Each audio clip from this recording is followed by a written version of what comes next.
선생님 안녕하세요. 아, 예, 안녕하십니까. 네, 아유, 뭐, 어려운 자리 해주셔서 감사합니다. 아이고, 무슨 네. 말씀. 초대해 주셔서 감사하고요. 네, 아, 여기 이 공간에 와 보니까 특히 이 흐린 날이 더 예쁘네 또. 그렇죠. 또 기와가 보인다는 게 좀 운치도 있고, 예, 눈이 와도 괜찮고 흐려도 괜찮고 또 맑은 날도 좋고 예. 이야기하기 좋은 공간이 예. 만들어진 것 같습니다. 뉴욕에서는 간혹 이런 공간을 보고 느끼긴 했는데 네, 한국에서는 쉽지 않은 공간인 것 같기도 한데. 많은 분들이 뉴욕이랑 컴페어를 하셨어요. 아, 예. 오셔서 뉴욕을 한국에 옮겨놓은 것 같다라는 말씀하셨는데, 제가 뉴욕은 15년, 네, 미국은 30년 살았습니다. 와 그러셨구나. 예. 그래서 어렸을 때 가가지고 네, 영어를 못하는 채 갔다가 네, 군대 때문에 돌아왔는데 네. 그때는 이제 한국말을 못하는 사람으로 됐었죠. 그러실 수 있었죠. 네. 그 글에서도 약간 그런 얘기 나오잖아요. 미국에서는 작업이 아시아틱하다 그러고 동양적이라고 그러고 한국에 왔을 때는 뉴욕 냄새가 많이 난다. 맞아요. 예, 그 얘기 좀 해보실까요? 또 이렇게 사실은 글을 잘 안 쓰는 편이거든요. 네, 힘들어하고. 네, 근데 그때 그 글을 쓴 계기가 처음으로 한국에서 개인전을 하게 됐어요. 이 공간 건물이 있었잖아요. 네, 네, 지금 아라리오 공간이래요. 네, 맞습니다. 거기 전시장이 있어가지고 뉴욕에 살 때 있었습니다. 그때가. 그래서 그 전시를 하면서 약간 본인 소개 같은 글을 쓰게 됐죠. 또 거기서 요구도 했고. 그런데 거기에 지금 말씀했듯이 뉴욕에서는 약간 좀 동양적인 느낌이 있다 그러고 또 한국에서는 그 전시를 본 사람들은 뉴욕풍이다 이렇게 얘기하는 사람도 있었어요. 그래서 그게 처음에는 이게 안 좋은 평인가 하는 생각도 했는데 그냥 이게 현실이구나 하는 생각도 들더라고요. 그래서 이거는 내가 살아온 이 배경이기 때문에 이거는 뭐 스스로 거부할 수도 없는 거고. 그래서 약간 그런 한국적이면서 뉴욕적인 그런 부분들이 나한테 있구나 하는 생각을 하게 됐습니다. 그분들의 관찰이 옳다라고 보시는 건가요? 옳다라고 보는 거죠. 그 또 작업에 대해서 뭐 콜렉팅 하시면서도 작가가 보이는 그림이 좋다라는 말씀을 하셨는데, 그럼 그런 면에서는 또 작가로서도 성공을 하신 거네요? 제가요? 네. 그렇죠. 예. 부분적으로는 그렇게 말씀해도 될 것 같은데, 네. 아직은 제가 하고자 하는 거에 인정은 못 받았다고 생각을 해요. 전시는 많이 하고, 네. 사람들이 좋아하는 사람들도 꽤 있는데, 네. 다들 이제 미술, 시각적인 관점에서 작업을 보게 돼가지고, 제가 의도하는 약간 다른 면, 조금 전에 말씀했듯이, 작가가, 요번에 소장전도 그렇지만, 작가가 보이는 그림, 그런 관점에서는 조금 인정을 아직은 못 받는 것 같아가지고 그런 아쉬운 점은 있습니다. 선생님 본인이 충분히 드러나지 않는다는 말씀이신 건가요? 그것보다도 보는 관점이에요. 네. 그러니까 미술사나 지금까지 뭐 미학 쪽으로 전문가들은 시간 흐름 속으로 모든 걸 봐요. 그러다 보니까 미술 흐름이 뭐 이런 이즘에서 이런 성향에서 이런 걸로 바꾸고 시간이 지나니까 뭐 또 어떤 걸로 바꾸고 근데 그 시각적으로 비교를 하면서 하거든요. 근데 지금은 벌써 말르 포스트 모던한 거는 벌써 100년이 지났는데 아직 우리가 그런 식으로 보는 거는 모더니즘 관점이라고 생각을 해요. 그래서 진짜 포스트 모던으로 보려면은 작업 자체를 예전에는 뭐 이 영어로 말하자면은 visual literacy라는 네. 그 언어가 있었는데, 그러니까 그 시각적으로 읽을 줄 아는 그런 그 관점. 네. 이게 좀 더 자리 잡아야지 되지 않나. 특히 포스트 모던 시대는 개인의 표현이 굉장히 중요한 시대가 왔기 때문에, 그리고 어떤 그 새로움의 창의적인 것보다 이 개인의 독특함, 뭐 이런 시대가 왔기 때문에 좀 더 그 한 뭐 시각적인 오브제라든지 뭘 보고 읽을 줄 알아야 되는 그런 관점. 근데 이미 우리가 그렇게 접근은 했어요. 그렇기 때문에 아이디어 위주의 작업들이 많이 나오는데, 근데 아이디어 위주 작업은 시각적으로 읽는 건 아니에요. 개념적으로 읽고 시각적으로 보고 이런 식으로 이렇게 분리돼 있어가지고. 근데 뭐 아시다시피 대학원 안 나온 작가가 없습니다, 요즘은. 그리고 대부분 그림을 보는 사람들도 뭐 그런 그 교육이 굉장히 높은 수준으로 보는 사람들이 많아졌기 때문에 이제는 그 이 시각적으로 읽는 그런 관점이 생겨야 된다고 생각했는데 아직은 그게 좀 부족한 것 같아요. 그럼 지금 교육을 많이 받은 작가들이 많아지고 있다는 것들은 긍정적이라고 보시나요? 긍정적도 아니고 네. 부정적도 아닙니다. 어쩔 수 없는 트렌드라고 그냥 보시나요? 예, 현실이죠. 네. 그러니까 저도 이제 업계에 있으면서 사실은 큰 고민이 교육이라는 게 장점이 이제 뭐 선대에 있었던 고민들을 다시 되풀이할 필요 없이 배우고 그 위에서 뭔가를 쌓을 수 있다라는 장점은 있지만, 또 그 교육을 받지 않는 사람들 입장에서는 전혀 또 다른 세계를 만들어가고 있다는 오류를 범할 수 있잖아요. 근데 이 물론 이제 예술 쪽 교육이라든지 미학적 교육이라든지 뭐 미술사적인 교육, 그거는 좀 더 전문성을 띠지만 그래도 아주 일상적으로 교육 수준이 높아진 건 사실이거든요. 근데 그 교육의 핵심은 이 분석이거든요. 그래서 그런 그 분석 능력은 굉장히 도달을 했는데 아직 그게 뭐 이게 그림 그리는 사람 잘못일 수도 있고 뭐 평론가 잘못일 수도 있고 미술사 가리키는 사람의 잘못일 수도 있는데, 그런 쪽으로 시각적 리터러시에 대한 그 읽는 거에 대한 그런 교육은 이루어지지 않아가지고 아직 익숙하지 않은 것 같아요. 그러니까 그게 저는 사실 그게 하나의 문제점. 뭐냐면은 조금 전에 말씀하셨듯이 그게 부정적이냐 긍정적이가 아니고 그냥 그게 현실입니다. 네. 그럼 현실에 기반하에 뭔가 이렇게 관점이 생겨야 되는데 아직 그 관점이 생기지 않은 것 같아요. 근데 이게 더 중요한 얘기가 어디 있냐면은 모더니즘에서 벗어나지 못했다는 거는 아직 우리가 서양 문화에서 벗어나지 못했다는 얘기입니다. 모더니즘의 핵심은 서양적인 발전과 그런 그 새로움에 대한 그 이 관점이기 때문에 지금 미술계에서도 이렇게 얘기 들어보면은 이 그림 뭐 누구 닮지 않았냐 그런 걸 부정적으로 얘기를 해요. 네. 그거 부정적으로 얘기하면 안 됩니다. 네. 지금은 닮을 수도 있고 네. 어디서 그 이 아이디어를 받아올 수도 있는 거고 그거는 당연한 얘기인데 그 모더니즘 생각에는 부정적입니다. 근데 지금은 그렇게 생각하면 안 되고 포스트 모던에서는 그걸 받아와서 이 사람은 그걸 가지고 뭘 하지? 이런 식으로 봐야 되거든요. 그게 우리가 요즘 선진국 얘기를 하는데 진정한 선진국이 된다면은 그 모더니즘 틀에서 좀 벗어나야 되지 않을까 생각이 들어요. 새로운 것들을 찾고 갈망하기보다는 주어진 것들에 대해서 자기화해서 예. 표현하는 것들이 중요하다. 그 자체가 새로운 거죠. 그러니까 새로움의 관점이 달라지는 거죠. 그래서 이게 이 새로우냐, 예전에는 그 이 포스트 모던 글 쓰는 사람들도 그랬어요. 뭐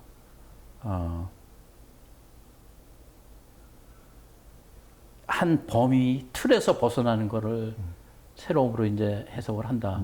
근데 그 틀에서 벗어난다는 것은 틀을 알아야지 벗어났는지 않는지 이게 기준이 되기 때문에 네. 그건 모더니즘하고 특별히 그렇게 큰 차이가 안 난다고 보는 거예요. 네. 정말 창의적이다 하는 것은 이제는 그 틀에서 더 나아간다 이런 게 아니라 제가 쓴 글에서도 나오지만 진화하는 속에서 독특함 뭐 이런 관점에서 봐야 되지 않나 생각을 하게 되는 거예요. 네. 그러니까 진화라는 표현이 없었던 게 새로 났다는 것과 대비해서 예. 있었던 것들이 더 발전해 나간다는 느낌 그렇죠. 말씀하시는 거죠. 네. 근데 사실 그 우리 자연에도 진화하는데 이 과학이나 산업에 대한 영향을 많이 받아서 그런지 진화보다는 새로운 발전으로 이게 변형됐었죠, 사실은. 요즘 뭐 시간 느린 시간 뭐 이런 거 많이 얘기하잖아요. 네. 그러니까 진화는 느리거든요. 네. 근데 아직도 우리는 빠른 걸 좋아하는 것 같아요. 네. 그게 어디서 나오는 생각일까요? 왜 우리는 빠른 걸 갈망하게 됐을까요? 모더니즘이죠. 모더니즘. 근데 그 모더니즘은 르네상스부터 시작을 한 거예요. 그게 이런 얘기하면 무슨 미학 전문가처럼 오해할 수 있는데 그 신의 세계에서 인간의 세계로 돌아오는 시점이 네. 특히 서양에서는 르네상스거든요. 거기서부터 이 모더니즘 생각이 잡기 시작해가지고 그 어떤 그 우주나 코스모스나 자연 전체에 대한 진화가 아니라 사람에 대한 발전으로 이게 바뀌어가지고 그러다 보니까 과학 발전으로 이게 치우치게 되고 산업 발전으로 치우치게 되고 그래서 르네상스에서 시작한 게 산업혁명 시대를 들어가면서 훨씬 더 빨라졌죠. 그게. 조금 저 개인적인 생각이지만 조금 잘못됐다고 생각해요. 특히 예술을 보는 시점에서는. 네. 그렇죠. 뭐 예술 안에서도 사실은 과학적인 움직임들이 없지 않았고요. 네. 근데 그게 지금 다시 돌아서는 추세라고 보시나요? 자리를 꿈틀거리고 있는 시점이라고 봐요. 좀 전에 선진국 얘기를 했는데 이거 하면 이 얘기하면 저를 욕하는 사람들이 좀 생길 것 같은데 이제는 한국도 그런 그 뭐 지금 반일 감정이 대세인데 그거는 충분히 있을 수도 있고 있어야 되는 관점이죠. 왜냐하면 그만큼 역사적으로 봐서도 그 일본에 의하여 그렇게 당한 게 많기 때문에. 근데 이제는 우리가 그 열등감 시대에서 벗어나야 된다고 생각해요. 그거는 저 서양에 대한 것도 그렇고 과거 뭐 일본에 대한 것도 그렇고 이 사상이 선진화하려면은 이 우리가 그 있는 그런 환경에 이 영어로 말하자면 comfortable 해야 됩니다.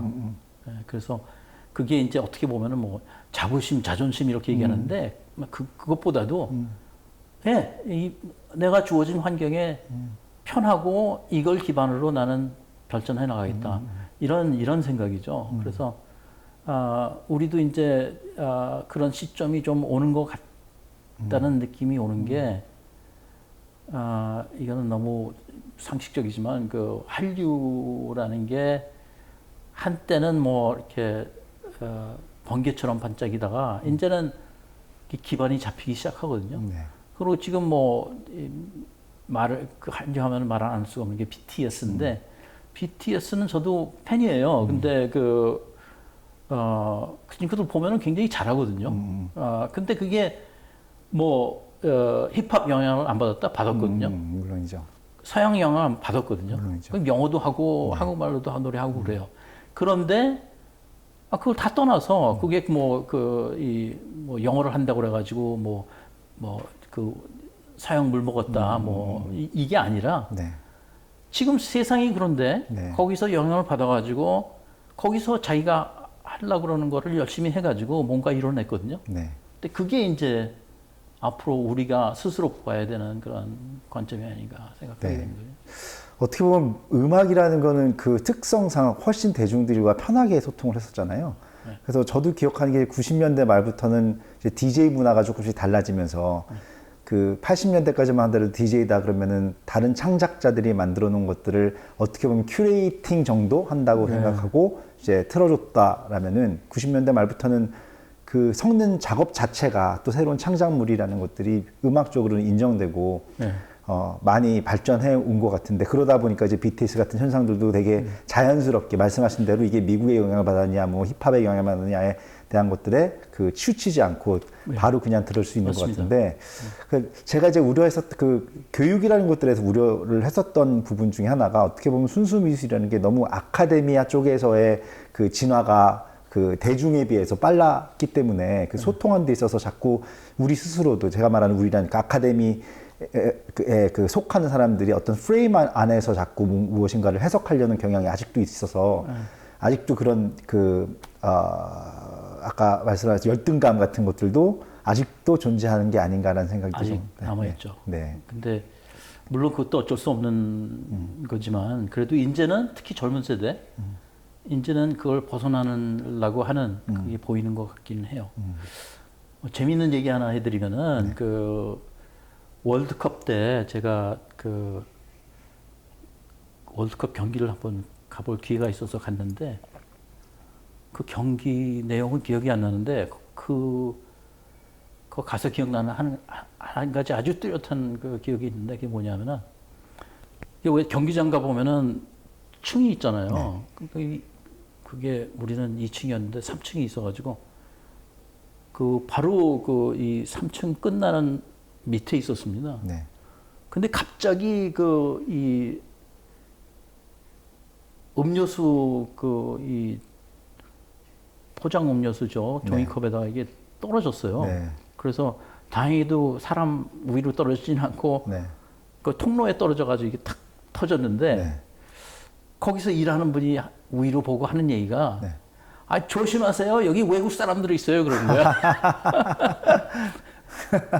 네. 그건 이제는 아니죠. 네. 여기 사람들이 있으니까 조심해야지. 무슨 외국 사람들이 있었죠. 재밌네요. 예. 이 경계를 허문다라는 관점에서 또 요즘에 또 많이 논의되는 것 중에 하나가 소위 예전에는 확실하게 디자이너라고 불리웠던 분들이 아티스트란 칭호를 달고 활동하시는 분들이 점점 늘어나고 있잖아요. 그런 네. 현상에 대해서는 어떻게 생각하세요? 괜찮다고 봐요. 네. 그러고 아트도 네. 여기 그 촬영하는 분들도 있고 뭐 큐레이터 하시는 분도 있고 그런데 충분히 다 아티스트일 수도 있고 네. 그런 관점을 가지고 그런 일을 한다면은 누구나 예, 그거는 오픈돼 있다고 생각을 네. 해요. 그럼 창작자의 태도에 대한 문제라고 태도죠. 생각하시나요? 네. 네. 결과물보다는. 네, 요즘은 그 누구든 그거를 도큐멘터리 기록화해가지고 그 삶 자체가 예술적으로 느껴지는 경우가 많잖아요.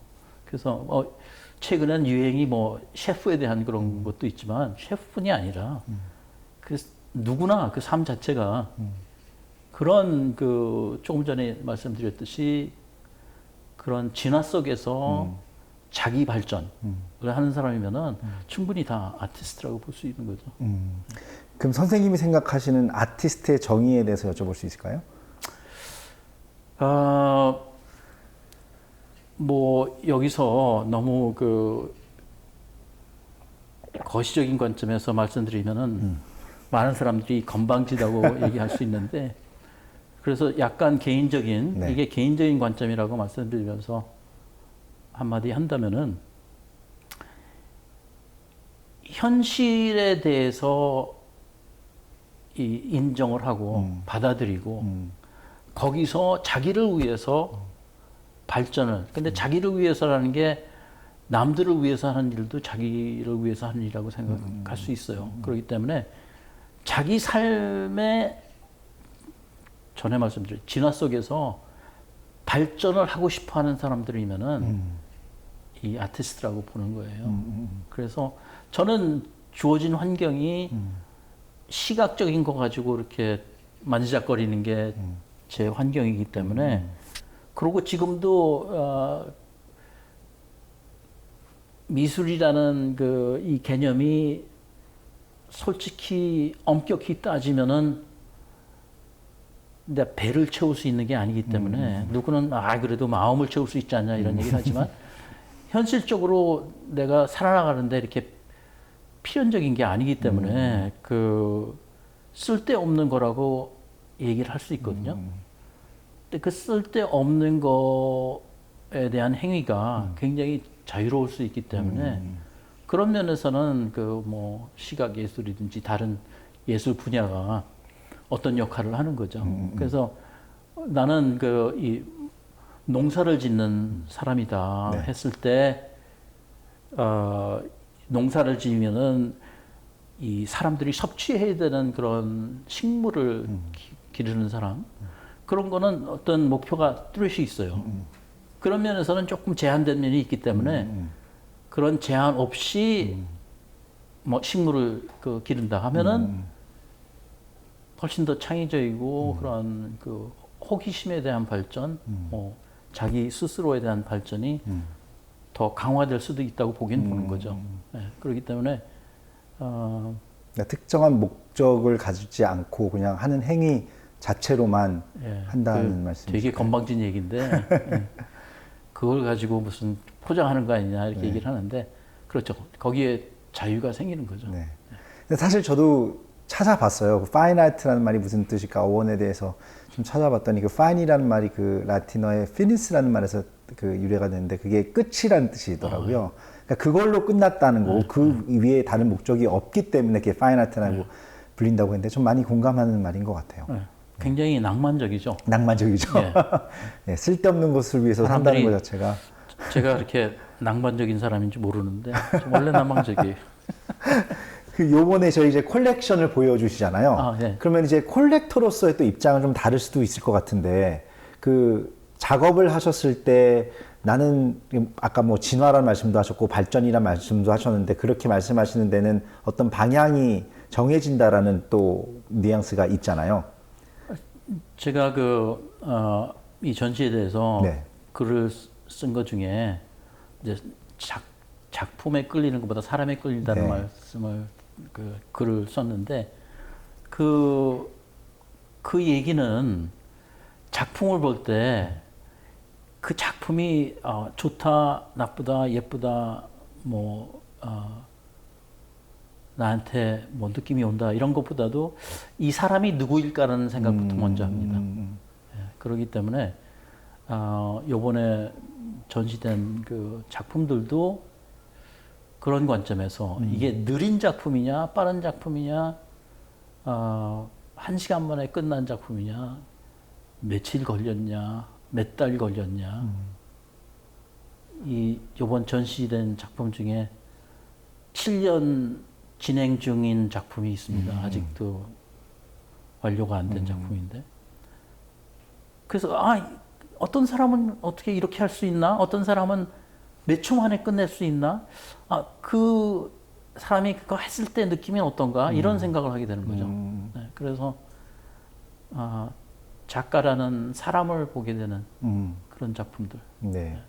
그러면은 어떠한 사람들이라고 특별하게 끌리는 그건 유형이 아니에요. 있을까요? 네, 굉장히 다양하고 네. 오히려 그 다양성이 또 저한테는 의미가 있다고 네. 보고요. 어찌 보면 그럼 작품을 보셨을 때 선생님이 평소에 생각하지 않았던 방식으로 살고 있는 작가들한테 더 끌릴 수도 있겠네요. 예, 제가 못하는 네. 제 작업으로서는 이런 거 못할 텐데 하는 작업들에 끌리는 경우가 많고요. 네. 어찌 보면 적어도 정신 세계로서는 확장시켜준 데 도움을 주는 작가들이 콜렉션에 예. 이런. 물론 저하고 유사한 그런 성격의 그 이 작품들, 작가 성격의 작품들, 그것도 끌리는 작품들이 있습니다. 그래서 그것도 여기 소장품 전시에는 포함되어 있고요. 네. 그리고 또 이제 콜렉션이라는 게 사실은 이게 말씀하신 것처럼 정신적인 부분들이 더 크다 하면은 사실은 소장할 필요까지는 없을 수도 있잖아요. 근데 그 소장을 한다는 게 어떤 의미를 가질까요? 이 친구 만나는 거하고 비슷하죠. 사람에 끌리는 거니까 그게 걸려 있으면은 나의 공간에 걸려 있으면은 가까이 있는 느낌을 받게 되는 거고. 리마인더로서 뭐 예, 사진 예, 같은 예. 느낌도 되고. 예, 그러고 기쁨이 와요. 네. 볼 때, 이런 성격의, 이런 방식의, 이런 식으로 이 작품을 했던 사람 네. 생각하면, 저도 이제 콜렉션을 많이는 하는 건 아니지만 저도 하게 되는 경우 좀 비슷한 경우가 많은 것 같아요. 그 사람의 삶이 느껴졌을 때. 저 김시영 작가 뭐 앞에 있지만 또 저도 이제 김시영 작가 같은 경우 저희가 뭐 거의 20년 가까이 일을 하면서 또 전속 갤러리와 작가로서 그 개인사에 대한 또 일거수일투족을 또 인지하면서 그게 또 작업에 미치는 영향이라든지 이런 것들을 볼 때 뭐 김시영 작가 작품에 국한된 게 아니라 다른 작품을 보면서도 그런 것들을 많이 읽으려고 노력하게 되더라고요. 그리고 이제 어떤 면에서는 그 작품이라는 게 그 사람의 사진보다도 더 그 사람 같을 때가 있잖아요. 네. 예, 사진이란 그냥 어떻게 보면 그 모습만 비춰지는데 그 내면에 어떤 그 울림이 있었는지가 표현이 된 게 또 그림일 수 있으니까. 그렇죠. 오히려 이렇게 간접적이죠. 그러니까 제가 자화상을 그리면은 좀 직접적이고 한데, 그냥 작품 속에서 그 사람을 본다는 거는 그 시각보다도 이 간접적으로 그 마음을 느끼게 되는 그런 게 있기 때문에 그게 더 진정성이 더 깊이가 있을 수 있는 거죠. 네. 이거는 좀 방향이 좀 바뀌는데 지금 컬렉션 말씀하시고 지금 그 유사한 관점에서 작업을 보게 된다 이런 말씀하셨기 때문에 그러는데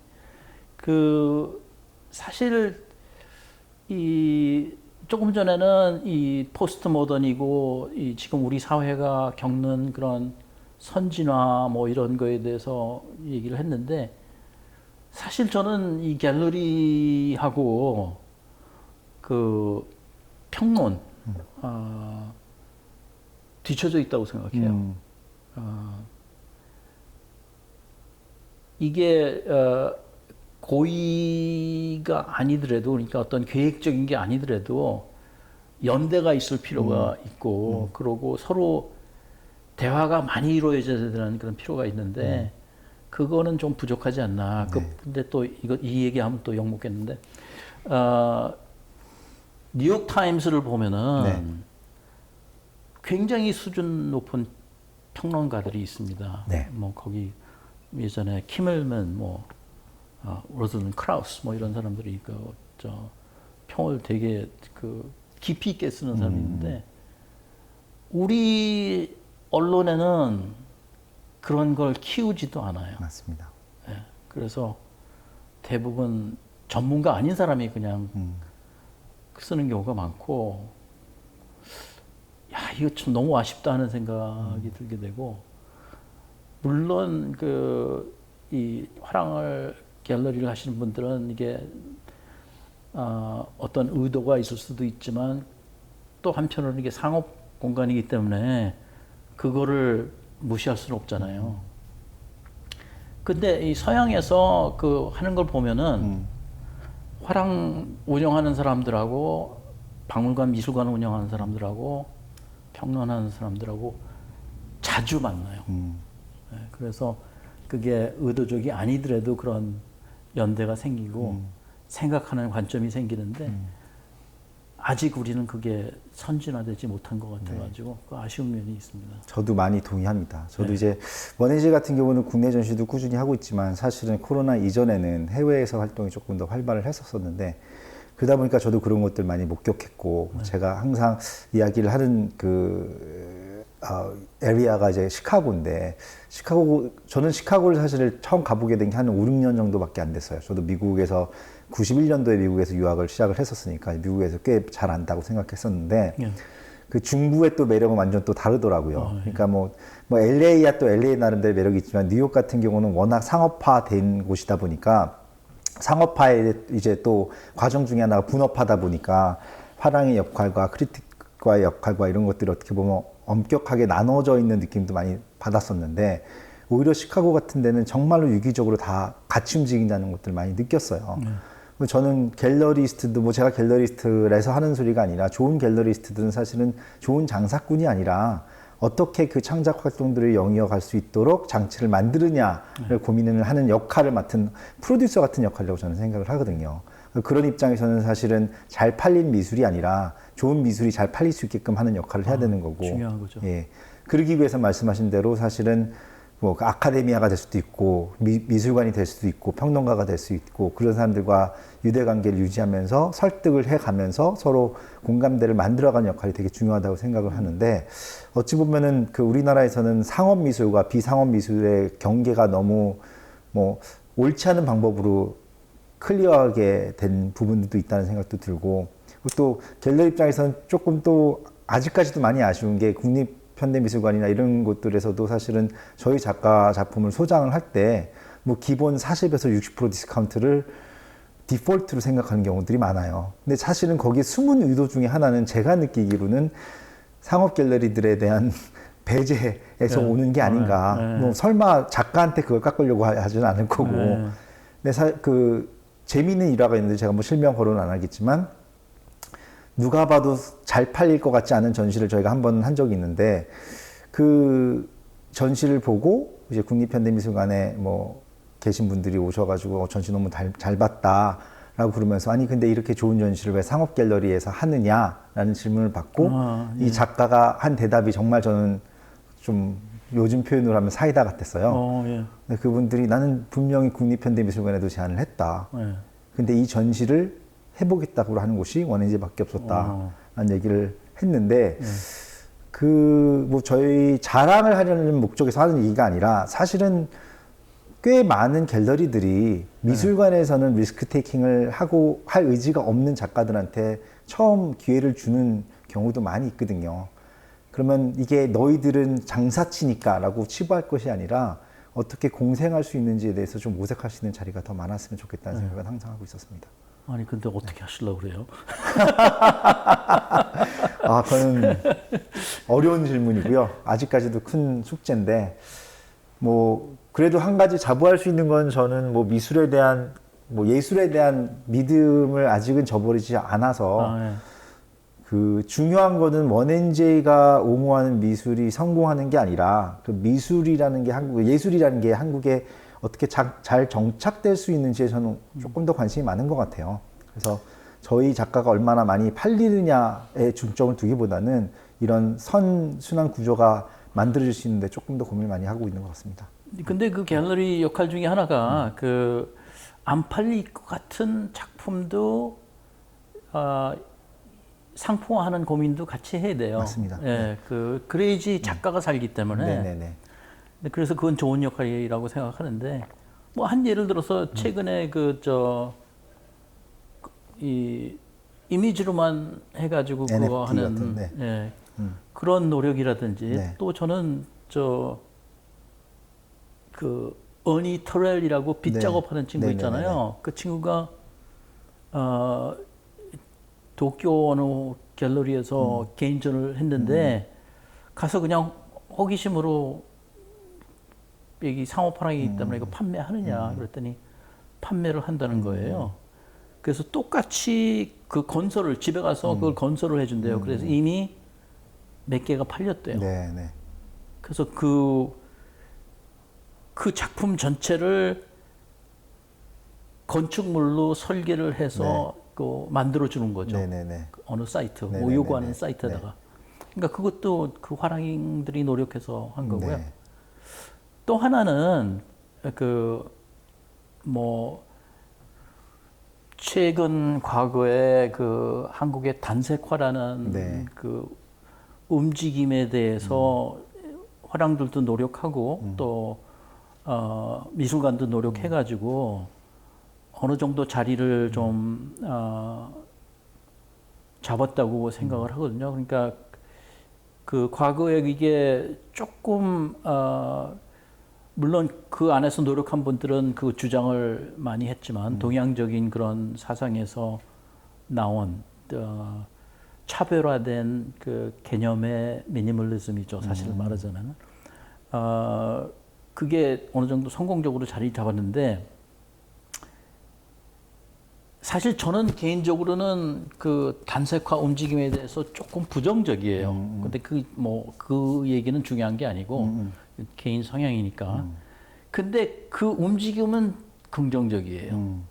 그래서 앞으로 갤러리도 연대라는 얘기를 한 이유는 미술관 평론가 갤러리들이 그런 서로의 그런 대화가 생긴다면은 앞으로 한국 미술은 지금 젊은 친구들이 뭘 하고 있고 또는 그게 뿌리가 어디에 있고 앞으로는 어떻게 나갈까 하는 고민을 하게 되면은 큰 틀에서 그 이 한국 미술의 움직임이 보일 거라고 생각하거든요.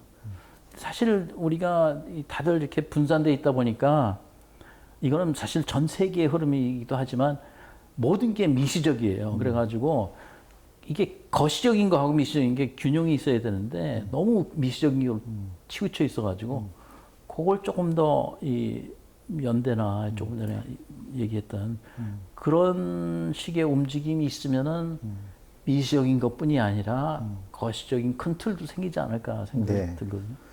결국은 그 이제 운동으로 표현을 하자면은 풀이 크면 클수록 네. 사실은 지속 가능한 그 모델들이 만들어지는데 우리는 뭐 스포츠도 아직까지는 엘리트 위주로 만들어졌기 때문에 네. 뭐 한 명이 금메달을 딸 수 있을지는 몰라도 그게 지속 가능한 시스템이라고 보기는 아직까지도 어려운 것처럼 아직 저 미술계에서도 보면은 막 뭐 스타 작가를 만들어야 된다라는 얘기들을 많은데 저는 뭐 이제 뭐 종교적인 얘기를 하자는 건 아닌데 그 뭐 성경에 보면은 그 사람을 열매를 보고 안다는 말이 있는데 옛날에는 그래서 좋은 열매를 맺어야 된다라는 강박관념이 되게 강했던 것 같아요. 근데 어느 날 다시 그 텍스트를 보니까 그 주어가 나무더라고요. 예. 그러니까 나무가 좋으면은 자연스럽게 이제 좋은 열매가 맺혀진다는 뜻이 아닐까라는 생각을 하면서 이 업계도 우리가 어떻게 스타가 어떻게 좋은 열매를 맺을까를 고민하기보다는 건강한 나무로서 성장할 수 있는 방법을 같이 모색하면 좋지 않을까. 더 나아가면 그 흙이겠죠. 네, 그렇죠, 그렇죠, 그렇죠. 그 토양이 예. 예, 중요한 역할을 하겠죠. 그 요번에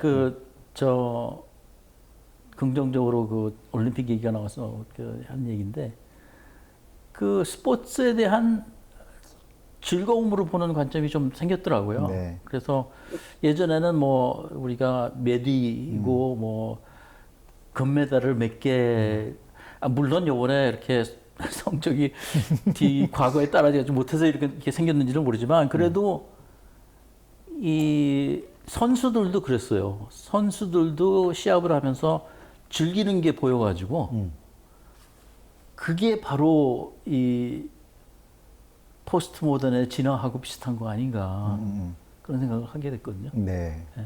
저도 개인적인 그런 발전. 네. 저도 긍정적인 측면으로 많이 보게 되더라고요. 이게 또 어떻게 보면 예전에는 그 현장에 있는 관중 위주였던 게 또 많이 온라인화 되면서 또 나올 수 있었던 효과일지도 모른다는 생각도 좀 하게 됐고 또 그러다 보니까 그 뒷이야기에 대해서 사람들이 조금 더 궁금해했던 것 같고요. 그래서 사실 우리 사회를 봤을 때 이게 좀 꿈틀거린다는 얘기를 했는데 이게 조금 더 주변에서 마음을 모으고 힘을 주면은 많은 분야에서 선진화되는 과정이 아닐까 생각을 하게 되는 거죠. 네.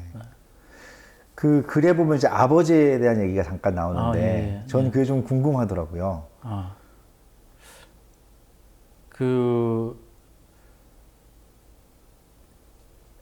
뭐 아버님은 어느 집안에서도 어느 아이들한테서도 최고의 우상이죠. 네. 예, 그래서 굉장히 높으신 분이어서 이 따라가기 힘든 그런 나중에 자기 일 하다 보면은 따라가기도 하고 또 더 나아가서 수월하기도 하고. 하기도 하는데 그래서 우리는 또 좀 보수적인 집안, 그러니까 무슨 그 이념적으로 보수적인 게 아니라 그 이 전통적으로 좀 전통주의 보수적인 같은, 그런 그 집안이어서 예술 하면은 이게 안 되는 걸로 돼 있었죠. 예, 그러고 옛날에는 서열을 보면은 쟁이들이 제일 맞습니다. 밑에. 그러니까 그래서 반대를 많이 하셨어요. 네. 그런데 예술을 좋아하신 분이었어요. 음. 그래가지고 아마 그 마음속에는 즐거워하면서도 이러면 안 되는데 하는 갈등이 저희 선친께서도 그 마음에 그런 게 있지 않았을까 하는 생각이 들어요. 근데 그게 어느 집안이나 마찬가지 아닐까요? 네. 뭘 해도. 네. 아니 근데 그래도 그 가장 좋은 크리틱이라고 말씀하신 부분이 저는 되게 좀 짠했던 게 지금도 들어보면은 그 이상으로서의 미술을 믿으셨던 거고 다만 현실적으로 아들의 삶을 걱정하셨기 때문에 반대를 하셨던 거지 네. 미술을 반대하셨던 건 아닌 것처럼 보이거든요. 맞습니다. 그래서 결국은 응원해 주셨어요. 네. 이제 그렇게 방향을 자리를 잡으니까 응원을 해주셨는데 그 글에도 나온 게 있는데 제가 저희 선친께서는 아버님께서는 제가 너무 착하다고 생각했어요. 그래서 이 사람들하고 어울리는 걸 좋아하고 그렇기 때문에 예술가들은 좀 독한 면이 있어야 되지 않나 이런 생각을 하셨던 것 같아요. 그래서 그런 면에서도 평을 하셨죠. 그 의견에 대해서 선생님은 지금 어떻게 생각하세요? 예술가는 독해야 되나요? 저희 아버님은 모더니스트였죠. 세상이 달라졌군요. 네. 저도 사실은 적어도 현대 미술에서 가장 중요한 키워드 중에 하나가 다양성이라고 생각을 하는데 그럼 그 다양성에는 사실은 독하지 않음도 포함이 돼야 되는 거고, 포함되죠. 그죠? 네. 네. 그리고 저도 이제 지난 뭐 선생님에 비해서는 아직 많이 살지는 못했지만 그 과거를 돌이켜 보면서 달리 했었으면 어땠을까라는 생각을 안 하지는 않죠. 네. 근데 거기서 조금 더 고민을 하면은 항상 깨닫는 게 달리 할 수 있었을까라는 생각이 들더라고요. 그러니까 어차피 전 박원재로 태어났고 또 그 순간에 박원재로서의 결정을 내렸던 거고 뭐 내가 다른 방법을 알았더라도 내가 그걸 택하고 또 택한들 그걸 잘 할 수 있었을까라는 생각을 하면서 저도 계속 솔직한 작업, 누가 물어보면은 어떤 작업이 좋냐 그러면 진정성 하는 것도 조금은 너무 좀 구태난 답 같지만 가장 솔직한 것만이 오히려 제일 독창적이지 않느라는 생각을 계속 하게 됐더라고요. 굉장히 좋은 생각인데요. 제가 이제 교육계에 오래 있어가지고 항상 젊은 친구들한테 하는 얘기가 조금 전에 말씀드렸지 진화하는 속에서 우리 기준이 바뀐다. 네. 그러면 우리가 스스로의 질문을 던져야 되는 게 지금 나의 기준이 뭔가 항상. 그래서 저도 제 작업하면서 지금 나의 기준이 뭐지? 그 기준에 비하면은 이게 솔직한 건가? 진정성이 있는 건가? 그래야지만 발전이 있는 것 같아요. 그래서 아직도 제 작업할 때 이거 내 기준에 솔직한 건가? 아니면 과거 또는 누구 또 어디 뭐 이런 기준을 따르고 있는 건가? 이런 생각을 하게 되죠. 그게 제일 큰 고민거리예요. 그럼 작가로서 또는 컬렉터로서 계속 더 발전한다라는 의미가 더 많이 내려놓고 더 나 스스로가 드러날 수 있게끔 하는 거를 그 진화의 방향이라고 보시는 건가요? 그렇죠. 네. 네. 불교의 수행과 좀 비슷하네요. 그래요. 이거는 누구 이름을 거론하라고 재밌는 얘기가 또 하나 있는데요. 네. 어떤 외국 평론가가 네. 한국에 나와가지고 어떤 작업을 평하는데 그분의 작업에서는 수행 정신이 느껴진다 이렇게 말씀을 하셨어요. 근데 그 관중 중에 젊은 애가 이렇게 손 들고 무슨 얘기를 하냐면은 아, 그 수행은 다 제가 했으면 그게 어떻게 되는 건가요? 이렇게 얘기를 하더라고요. 그 작가의 그 조수로 일을 했던 거예요. 결과물만 보면은 그 말도 틀리지 않을지도 모르죠. 그 뭐 제프 쿤스 얘기를 제가 종종 하게 되는데 제프 쿤스가 한국에 왔었을 때 제가 그 3박 4일 같이 시간 쭉 보내면서 이런저런 얘기를 나눴었는데 제프 쿤스가 그 자기 작업을 작업이라고 표현을 안 하더라고요. 오브제라는 표현을 쓰는데 저는 현대미술에서는 모르겠어요. 그게 진정성 있는 발언이었는지 장치인지는 모르겠지만 사실은 의미가 없다 할 수 없는 발언이라고 저는 많이 생각하게 되더라고요, 점점. 네. 지금 그 조수 얘기가 나와서 생각이 든 건데, 네. 제프 쿤스는 달라요. 네. 그 최기창 그 작가하고 대화했을 때 제프 쿤스 얘기를 네. 했는데 짧게 그래도 제프 쿤스 네, 얘기가 맞습니다. 나옵니다. 네네네. 제프 쿤스는 저는 훌륭한 작가라고 생각을 하는데 그 사람이 작가인 거는 그 상상에서 나오는 거거든요. 네. 그 오브제가 아니라. 그래서 그 친구도 그렇게 얘기를 했을 그쵸. 겁니다. 네. 근데 최근에는 네. 이 오브제가 너무 많이 나와요. 맞습니다. 예, 그렇기 때문에 그 사람의 진정한 작가성을 보려면 그게 자주 바뀌어야 되는데 요즘 그게 자주 바뀌질 않아서 약간 그런 아쉬움이 있어요. 저도 동의합니다. 예. 그러니까 음악이랑도 비유를 제가 많이 저도 이제 회화를 좋아해요.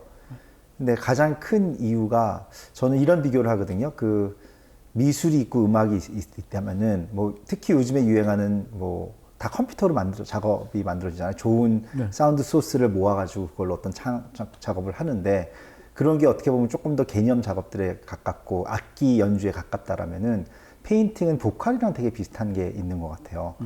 그러니까 어떻게 부르는 기술이라든지 이런 것들도 분명 중요하지만 가수가 숨길 수 없는 그 몸에서 나오는 소리들이 있잖아요. 마찬가지로 페인팅에서도 그 작가가 몸으로 하는 작업이기 때문에만 나올 수 있는 어떤 그 매력이 저로 하여금 페인팅에서 벗어나지 못하게 하는 게 있더라고요. 예. 이 모더니즘 관점에서 보면은 페인팅은 공예예요. 예. 그렇죠. 그 대신 좀 전에 말씀드렸던 저의 포스트 모던 관점에서는 아직도 페인팅이 유효하죠. 좀 전에 제프 쿤스 얘기가 나와서 그러는데 제프 쿤스 생각에는 너무나 우리 현실과 현실에 있는 인간을 쿡 찌르는 그런 상상력이 있어요.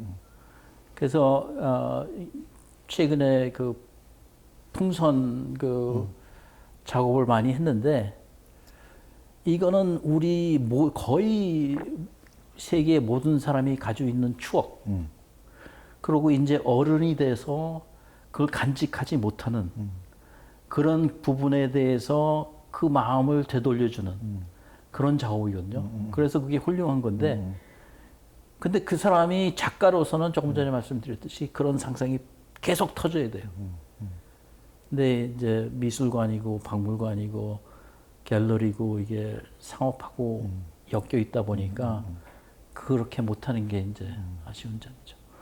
이 국내 작가들 중에 제가 여기 약간 홍보를 한다면은 김범 같은 친구, 그러고 지금 막 젊어서 시작하지만 손현선이라는 친구가 이번에도 전시가 돼 있는데 약간 그런 면이 있어요. 예, 그런 그때 상상력을 발휘하는 나온 흔적이 작품. 그런 그 상상에서 나오는 흔적들이 작품화되는. 그게 사실 제프 쿤스도 그런 훌륭한 작가인데. 그렇죠. 말씀하신 대로 그 상상력이 계속 터질 수 있다라 그러면은 계속 관심이 중요한 건 아니겠지만 의미 있는 작가가 있을 텐데. 근데 또 그럼 상업적인 얘기를 안 할 수가 없는데 저도 사실은 뭐 제프 쿤스뿐만 아니라 수많은 작가들이 이제는 거의 공장을 운영을 하면서 작업을 하고 있잖아요. 근데 그 자체에 대해서 저는 부정적으로 생각해 본 적은 없는데 사실은 그로 인해서 파생되는 것 때문에 어쩔 수 없이 생기는 문제들은 뭐 제프 쿤스랑 비슷한 문제들이 있다는 생각이 들더라고요. 왜냐하면 뭐 이게 뭐 사업 아닌 사업이 되면서 쉽게 말해서 먹여 살려야 될, 돌려야 될 이제 자금들이 필요하다 보니 네, 그 예, 다른 책임감이 생기는 건데 네. 그거는 사실은 그 이 창작하고는 별개의 문제가 되는 거예요. 근데 어쩔 수 없는 현실이기 때문에 그걸 부정적으로 보고 싶진 않은데 네. 이 그 작가 스스로의 이 상상력 그게 훼손만 되지 않는다면은 다 좋게 볼 수 있는데 근데 그게 이 하나의 그 끈아풀이 될 수 있어가지고 거기에 제한을 그 받을 수 있죠. 아, 훌륭한 한국 작가 중에 그 사람도 공장 운영하는 그러니까 그 쿤스처럼 공장은 아니지만 고용자들이 많은 네. 그 서도호라고 있어요. 네네네. 예, 좋은 작업하는 친구인데 네네. 아마 그거에 부딪히지 않을까 생각을 하게 돼요. 네, 그럴 수 있을 것 같아요. 네. 네. 아, 생각보다 깊은 얘기들이 많이 아, 난 그래요? 것 같아요. 꼰대 같은 사람인데.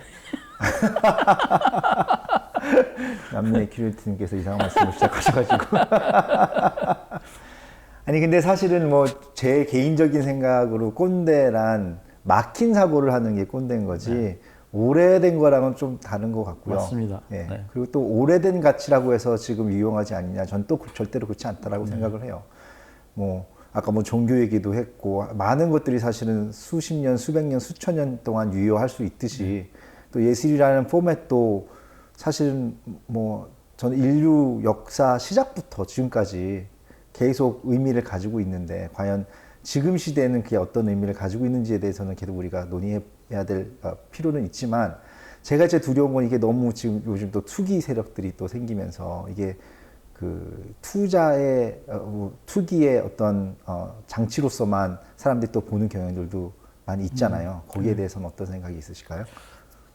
저는 사실 우리 사회에서 투기라는 말이 없어졌으면 좋겠어요. 저는 사실 투자하고 투기의 그 이 차이점을 잘 모르겠어요. 투자를 하면은 이득을 위해서 하는 건데 그럼 빨리 벌면은 투기인가? 그게 예를 들어서 불법이 있으면은 그 법대로 뭐 이루어져야지 투기라는 무슨 오명 같은 거를 그 써가지고 이 나쁜 사람 이거는 좀 아니라고 봐요. 주식 투자하는 사람들을 다들 빨리 돈 벌라고 막 그렇네요. 그거는 이제 빨리 벌고 싶어 해요. 네, 네, 네. 그럼 다 나쁜 놈들이네. 그러니까 투기라는 단어가 무슨 요즘 뭐 빨갱이나 친일파처럼 그런 식으로 이렇게 막 그 묶어서 사람들을 이렇게 보게 되는 거는 좀 저는 안 좋다고 봐요. 그 불법으로 뭘 했든지 지금 뭐 얼마 전에 그 LH 사건처럼 네. 그거는 법으로 다루면 되는 거죠. 네, 네, 네. 예. 근데 뭐 무슨 좀 그래도 여유 자금이 있어가지고 나름대로 삶을 좀 더 금전적으로 발전시키기 위해서 뭐 투자를 하는데 불법이 아니면 그러니까 투기라는 말은 없었으면 좋겠어요. 네, 또 재미있는 관점이네요. 그렇게 생각 못 해봤습니다, 저는. 아마 제가 그 걱정했었던 거는 가치의 문제가 더 맞는 것 같다는 생각이 드네요. 네. 그 저도 이해는 합니다. 네네네. 이게 이 작품이나 예술적인 관점은 전혀 없는데 네. 숫자 개념으로 네. 뭐를 한다 이런 얘기인데 네. 근데 그거는 공존할 수밖에 없어요. 네, 네, 네. 예, 그걸로 이 삶을 이어가는 작가들이 있습니다. 네. 그래서 그걸 너무 부정적으로 보면 안 되는 것 같고 네. 그 대신 네. 이 박대님 대표님처럼 이렇게 조금나마 개인적인 평가지만 네. 올바른 생각을 하고 계신 그런 갤러리스트나 이런 분들이 좀 더 올바른 방향으로 갈 수 있는 힘을 좀 모으면 좋죠. 네. 어떻게 하면 그럴 수 있을까요? 그런 연대, 조금 네. 전에 얘기했듯이 연대, 그런 그 좀 더 발전적인 그런 생각들, 네. 그게 대화가 많이 이루어져야 되죠. 네. 예. 그래서 작가들한테, 젊은 작가들한테는 항상 하는 얘기인데, 모여라. 네. 그러고 작품에 대해서 모이긴 한데 술만 먹고 작품 얘기는 안 해요. 맞습니다. 그래서 맞습니다. 모여서 작업 얘기도 좀 해라. 예. 그 기분 나쁠 수도 있지만 그거는 뭐 삶의 기분 좋은 일만 있는 게 아닌데 그건 자연스럽게 받아주고 서로 대화를 좀 많이 해라 이런 얘기를 많이 하거든요. 네. 저는 뉴욕에 있을 때 제가 그 알바로 이 책 표지 디자인을 했어요. 근데 그거 출판사 그 대표가 그거는 취미고 알고 보니까 그 대가들, 대작들 그 거래하는 사람이었어요. 오. 뭐 전시장은 없는데 네.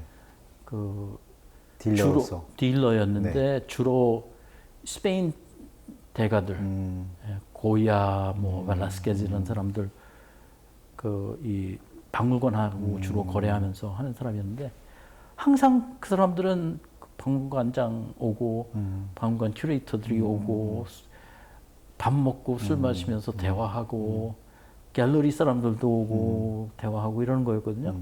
그 대화 속에서는 물론 가끔 뭐 저 상업적인 얘기가 오고 가고 했겠지만 주로 삶 얘기, 미술 얘기, 뭐 작품 얘기 이런 얘기거든요. 근데 그런 게 더 많이 있어야 된다고 봐요. 동의합니다. 예.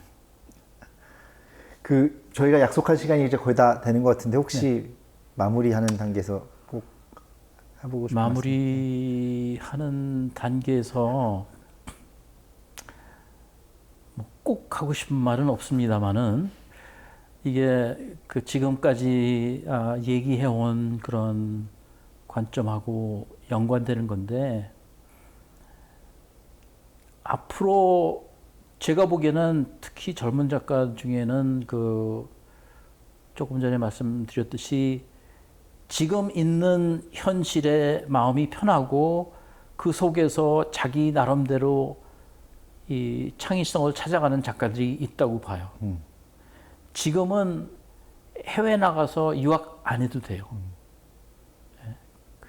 그렇다고 해외에서 돌아가는 걸 모르는 건 아닙니다.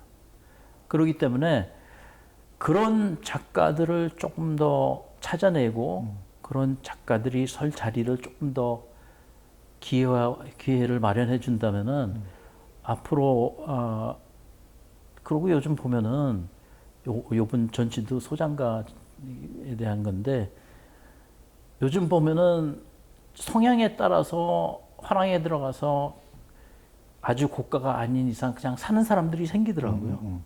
그런 것 같습니다. 예, 작은 규모의 소장가들. 네. 그래서 그런 것들이 앞으로 시너지가 생기면은 한국 예술, 미술 이쪽에 아주 좋은 결과가 나오지 않을까 생각도 조금 하게 되거든요. 그래서 마무리니까 좀 긍정적인 생각으로 네. 앞으로 밝다고 봐요. 네. 예, 그게 조금 더 키워진다면은 네. 그리고 이 대표님처럼 이렇게 거기 힘을 보태준다면은 이게 좋은 방향이 되지 않을까 생각을 하게 됩니다. 희망적이네요. 희망적입니다. 네. 오늘 시간 내주셔서 감사합니다. 아이고 무슨 말씀? 제가 감사드립니다. 네.